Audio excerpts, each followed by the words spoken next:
Bismillahirrahmanirrahim. Assalamualaikum warahmatullahi wabarakatuh. Alhamdulillah alamin. Assalatu wassalamu ala asrofil anbiya'i wal mursalin. Dan puji syukur kita panjatkan kehadirat Allah Subhanahu wa taala yang telah memberikan kesehatan kepada saya dan beberapa teman kelompok saya sehingga dapat mempresentasikan tentang materi atau kasus yang kami angkat, yaitu kasus Enron nantinya. Dan tak lupa pula kita kirimkan salam dan salawat kepada Nabi junjungan kita, yaitu Nabi Muhammad SAW, karena ialah Nabi adalah utusan Allah yang terakhir. Untuk itu saya memperkenalkan diri, saya Muhammad Yusuf, NIM 2017 30246, dan Saya Rahmayani NIM 2017 30222. Ini Tetang Kilabi, Stambuk 2017 30114. baik, itu tadi beberapa teman-teman kelompok 8 yang mengangkat tentang kasus Enron. Enron dibentuk ini pada tahun 1985 oleh sebuah perusahaan Houston Natural Gas dengan Internord, penyalur gas alam melalui pipa. Sebuah perusahaan lain dalam pemipaan minyak sebagai hasil merger yang diwajibkan oleh Peraturan Perundangan Pemerintah Federal Amerika pada tahun 1997. Enron membeli perusahaan pembangkit listrik yang bernama Portland General Electric Corp. Portland General Electric Corp. senilai 2 miliar US dollar. Sebelum tahun 1997 berakhir, manajemen mengubah perusahaan tersebut menjadi Enron Capital and Trade Resources, yang menjadi perusahaan Amerika terbesar yang memperjualbelikan gas alam dan listrik. Pendapatan meningkat drastis di perusahaan tersebut dari 2 miliar US dollar menjadi 7 miliar US dollar, dengan karyawan yang cukup bertumbuh dari 200 orang menjadi 2.000 orang. Tidak cukup dengan prestasi tersebut, Enron membentuk pula Enron Online yang namanya EOL pada bulan Oktober 1999. EOL merupakan unit usaha Enron yang secara online memasarkan produk energi secara elektronik lewat website. Dalam sekejap, EOL berhasil melaksanakan transaksi senilai 330 miliar US dollar pada tahun 2000. Pada tahun 2000, Enron mengumumkan sebuah rencana besar yang amat ambisius untuk membangun jaringan elektronik broadband yang berkecepatan tinggi, high speed broadband, dengan kapasitas jaringan penjualan bandwidth untuk melakukan penjualan gas serta listrik. Enron membiayai ratusan juta dolar guna melaksanakan program ini. Walaupun keuntungan belum nampak, namun harga Enron di Wall Street melonjak menjadi 40 US dollar, bahkan meningkat menjadi 90,56 US dollar, sehingga Enron dinyatakan oleh majalah Fortune maupun media lain sebagai one of the most admired and innovative companies in the world, atau perusahaan Amerika yang paling inovatif selama 6 tahun berturut-turut. Pada saat itu, Enron juga menjadi sorotan masyarakat luas pada akhir 2001 ketika terungkap bahwa kondisi keuangan yang dilaporkan didukung terutama oleh penipuan akuntansi yang sistematis, terlembaga, dan direncanakan secara kreatif. Operasinya di Eropa melaporkan kebangkrutan pada 30 November 2001, dan 2 hari kemudian pada 2 Desember di Amerika Serikat, Enron mengajukan permohonan perlindungan Chapter 11. Saat itu kasus itu merupakan kebangkrutan terbesar dalam sejarah Amerika Serikat dan menyebabkan 4.000 pegawai kehilangan pekerjaan mereka. Tuntunan hukum terhadap para direktur Enron setelah skandal tersebut sangat menonjol karena para direktur menyelesaikan tuntutan tersebut dengan membayar sejumlah uang yang sangat besar secara pribadi. Skandal tersebut menyebabkan dibubarkannya perusahaan akuntansi Arthur Andersen, yang akibatnya dirasakan di kalangan dunia bisnis yang lebih luas. Baiklah, saya akan melanjutkan materi dari Saudara Yusuf, yaitu mengenai gambaran umum kasus perusahaan Enron.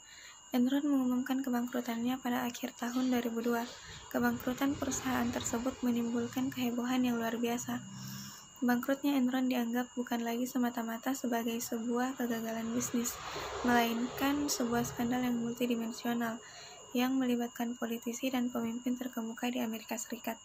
Hal ini bisa dilihat dari beberapa fakta yang cukup mencengangkan seperti dalam waktu sangat singkat perusahaan yang pada tahun 2001 sebelum kebangkrutannya masih membukukan pendapatan 100 miliar US dollar. Ternyata tiba-tiba melaporkan kebangkrutannya kepada otoritas pasar modal. Sebagai entitas bisnis, nilai kerugian Enron diperkirakan mencapai 50 miliar US dollar. Sementara itu, pelaku pasar modal kehilangan 32 miliar US dollar dan ribuan pegawai Enron harus menangisi amblasnya dana pensiun mereka tak kurang dari 1 miliar US dollar. Dalam proses pengusutan sebab-sebab kebangkrutan itu, Enron dicurigai telah melakukan praktek window dressing, yaitu dengan cara penundaan pencatatan piutang karena kasnya digunakan untuk kepentingan pribadi. Kontroversi lainnya adalah mundurnya beberapa eksekutif terkemuka Enron dan dipecatnya sejumlah partner Anderson. Terbongkar juga kisah pemusnahan ribuan surat elektronik dan dokumen lainnya yang berhubungan dengan audit Enron oleh petinggi di firma audit Arthur Andersen. Komplikasi skandal ini bertambah karena belakangan diketahui banyak sekali pejabat tinggi Gedung Putih dan politisi di Senat Amerika Serikat yang pernah menerima kucuran dana politik dari perusahaan ini. 70% senator, baik dari Partai Republik maupun Partai Demokrat, pernah menerima dana politik. Dalam daftar perusahaan penyumbang dana politik, Enron tercatat menempati peringkat ke-36 dan penyumbang peringkat ke-12 dalam penggalangan dana kampanye BAS. Akibat pertalian semacam itu, banyak orang curiga pemerintahan BAS dan para politisi telah dan akan memberikan perlakuan istimewa, baik dalam bisnis Enron selama ini maupun dalam proses penyelamatan perusahaan itu. Materi selanjutnya akan dilanjutkan oleh Saudari Neti. 4. Di sini saya akan membahas kronologi kasus Enron. Adapun kronologi yang didasarkan pada fakta, data, dan informasi dari berbagai sumber yang berkaitan dengan hancurnya Enron dapat dijelaskan sebagai berikut. Yang pertama, Board of Director atau Dewan Direktur. Direktur eksekutif dan direktur non-eksekutif membiarkan kegiatan bisnis tertentu mengandung unsur konflik kepentingan dan mengizinkan terjadinya transaksi-transaksi berdasarkan informasi yang hanya bisa diakses oleh pihak dalam perusahaan, termaksud praktek akuntansi dan bisnis tidak sehat sebelum hal tersebut terungkap kepada publik. Yang kedua, Enron merupakan salah satu perusahaan besar pertama yang melakukan outsourcing secara total atas fungsi internal audit perusahaan. Yang pertama itu ada mantan Chief Audit Eksekutif Enron atau Kepala Internal Audit. Semula adalah partner KAP Andresen yang ditunjuk sebagai akuntan publik perusahaan. Yang kedua itu ada Direktur Keuangan Enron berasal dari KAP Andresen. Yang ketiga, sebagian besar staf akunting Enron berasal dari KAP Andresen. Terus yang selanjutnya, pada awal tahun 2001, partner KAP Andersen melakukan evaluasi terhadap kemungkinan mempertahankan atau melepaskan Enron sebagai klien perusahaan, mengingat resiko yang sangat tinggi berkaitan dengan praktek akuntansi dan bisnis Enron. Dari hasil evaluasi diputuskan untuk tetap mempertahankan Enron sebagai klien KAP Andersen. Yang selanjutnya adalah salah seorang eksekutif Enron dilaporkan telah mempertanyakan praktek akunting perusahaan yang dinilai tidak sehat dan mengungkapkan kekhawatiran berkaitan dengan hal tersebut kepada CEO dan partner KAP Andersen yang pertengahan 2001. CEO Enron mentugaskan penasehat hukum perusahaan untuk melakukan investigasi atas kekhawatiran tersebut, tetapi tidak memperkenankan penasehat hukum untuk mempertanyakan pertimbangan yang melatar belakangi akuntansi yang dipersoalkan. Hasil investigasi oleh penasehat hukum tersebut menyimpulkan bahwa tidak ada hal-hal yang serius dan perlu diperhatikan. Terima kasih. Penyebab bangkrutnya perusahaan Enron. proses pengusutan sebab-sebab kebangkrutan itu, Enron dicurigai telah melakukan praktek window dressing, di mana manajemen Enron telah menggelembungkan pendapatannya senilai 600 juta US dollar dan menyembunyikan utangnya sejumlah 1,2 miliar US dollar. Dan hal ini tentunya hanya bisa dilakukan oleh orang-orang yang memiliki keahlian dengan trik-trik yang tinggi, dan tentu saja orang ini merupakan orang bayaran, mulai dari analis keuangan, para penasehat hukum, dan auditornya. Skandal ini semakin ruwet dengan ditenggarainya keterlibatan banyak pejabat tinggi Gedung Putih dan politisi di Senat Amerika Serikat yang pernah menerima kuncuran dana politik dari perusahaan Enron ini. Bahkan tercatat 35 pejabat penting pemerintahan George W. Bush merupakan pemegang saham Enron. Dalam daftar perusahaan penyumbang dana politik, Enron tercatat menempati peringkat ke-36 dan penyumbang peringkat ke-12 dalam penggalangan dana kampanye Bush.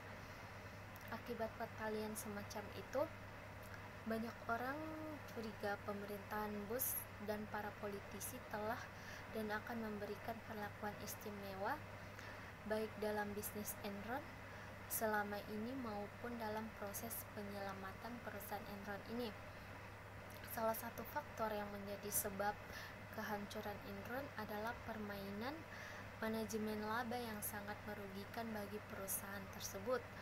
Dalam hal ini, Enron telah melakukan kecurangan dalam perhitungan laba. Enron telah melakukan penggelembungan pendapatan sebesar 600 juta US dollar dan menyembunyikan utangnya sebesar 1,2 miliar US dollar. Hal ini justru membuat Enron bangkrut karena tidak dapat memenuhi kewajibannya, sehingga banyak pihak yang dirugikan. Sekian pemaparan materi dari saya dan akan dilanjutkan oleh teman saya. Saya lanjutkan materinya dari sebelumnya. Terima kasih untuk teman saya Putri Kumalarani yang telah memberikan penyebab Enron. Untuk itu saya akan membahas tentang dampak keruntuhan Enron. Keruntuhan Enron, perusahaan ini cukup berdampak bagi dunia bisnis internasional akibat kebangkrutan Enron pada tahun 2001. Sedikitnya 4.000 karyawan Enron pada tahun itu dirumahkan atau kehilangan pekerjaan. Kolapsnya Enron juga mengguncang neraca keuangan para kreditor yang telah menguncurkan miliaran dolar, yaitu JP Morgan Chase dan Citigroup adalah dua kreditor terbesar. Para karyawan Enron dan investor kecil-kecilan juga dirugikan karena simpanan hari tua mereka yang musnah. Sebagian besar dana pensiun dan tabungan 20.000 karyawan Enron terikat dalam saham yang kini tanpa nilai. Untuk itu, Arthur juga sebagai Andersen LLP sebagai member di Amerika Serikat yang dianggap ikut bersalah dalam kebangkrutan Enron juga terkena imbasnya. Member Arthur Andersen di beberapa negara seperti Jepang dan Thailand telah membuat kesepakatan merger dengan KPMG, Australia dan Selandia Baru, dengan Asian Ernst dan Young, dan Spanyol dengan Deloitte Touche Tohmatsu. Di Amerika sendiri, aktivitas seluruh member Andersen dibekukan pemerintah.